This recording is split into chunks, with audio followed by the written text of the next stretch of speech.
Bonjour à tous et à toutes. Cette semaine dans l'assaut, c'est Jean-Pierre Ambroise Favier, le directeur du Click Cool, qui nous parle de son établissement et de l'association. On a ouvert en août 2008 le Click Cool Café, qui est donc un lieu qu'on appelle nous éco-citoyen.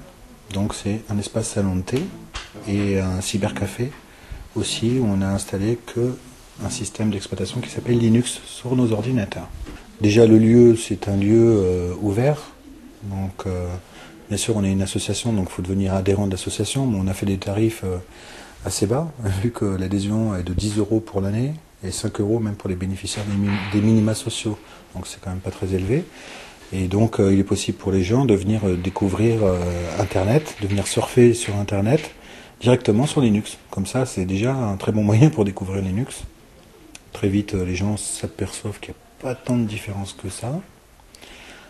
Et sinon, après, oui, bien sûr, nous, on propose de l'assistance, des prestations personnalisées pour Linux. Et sinon, on organise aussi des ateliers. Depuis 2009, on a un partenariat avec la mairie de Toulouse, qui nous soutient pour certaines actions. Ici, par exemple, le lieu du Click Cool Café, qui nous soutient aussi sur les ateliers qu'on propose, des ateliers d'informatique pour les débutants le jeudi matin. On fait des ateliers aussi pour aider les gens à rechercher un emploi, une formation grâce à Internet, grâce aux nouvelles technologies. Et on fait des tarifs qui sont très abordables. Et donc la mairie de Toulouse nous apporte son soutien. On ne fait pas du tout toute la partie qu'on peut appeler dépannage informatique, qu'aurait plutôt vraiment à voir là avec le matériel lui-même. Ça, on ne fait pas. On a des partenaires informatiques pour ça. Et quand nos adhérents ont des soucis avec leurs ordinateurs, on les renvoie vers nos partenaires informatiques. Mais nous, on ne démonte pas les ordis, quoi. Voilà. Donc on fait vraiment initiation, formation et de l'assistance plutôt personnalisée.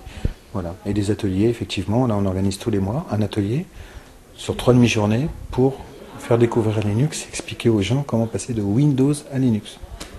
Les logiciels libres, ce qui est assez connu, c'est déjà le système d'exploitation Linux, qui est donc un système différent de Windows, qui est ce qu'on appelle un système propriétaire, qu'on achète quand on achète un ordinateur. On achète aussi ce qu'on appelle une licence Windows. Et alors que Linux est un système entièrement libre et gratuit, qu'on peut télécharger gratuitement, installer. Même on peut le donner, le copier, le diffuser comme on veut. Voilà, donc c'est un des gros avantages. Et aussi, il y a un grand nombre de logiciels librement disponibles pour la bureautique, pour Internet. On y a accès très facilement en les téléchargeant sur Internet. Pour une grande majorité d'utilisateurs, les systèmes Linux peut largement suffire. Parce qu'on peut tout faire quand même. Là, je pense à l'utilisation déjà courante, qui est la bureautique, la navigation sur Internet, les mails, le traitement de photos, la gestion de sa photothèque.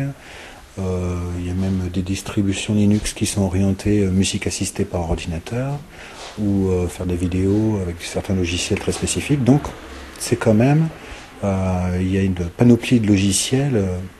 C'est assez impressionnant. Et quand une nouvelle version sort, on n'est pas obligé de payer.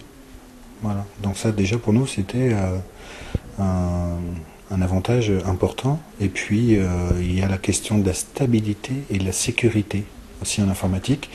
Et Linux est reconnu pour être un système stable et plus sécurisé. Voilà. Que dès le début, à la création de l'association, il y avait déjà cette idée d'ouvrir un lieu et de s'intéresser à ce qu'on appelle le lien social, la mixité sociale, d'ouvrir un lieu ouvert au public, accueillant, où il va y avoir aussi des expos, des rencontres, on fait des conférences. On a fait une conférence en décembre sur le changement climatique. On va en faire une très bientôt là sur les conditions des détenus dans les prisons. On peut en faire une aussi là dans 2 jours sur le bouddhisme vietnamien. Vous voyez, c'est assez ouvert. On fait aussi des repas de quartier. Donc c'est un lieu de vie. Alors si vous avez envie de passer au libre ou de voir une exposition ou une conférence ou tout simplement de prendre un café, vous savez que le Click Cool Café est là pour vous. Alors à la semaine prochaine dans un prochain à l'assaut et merci.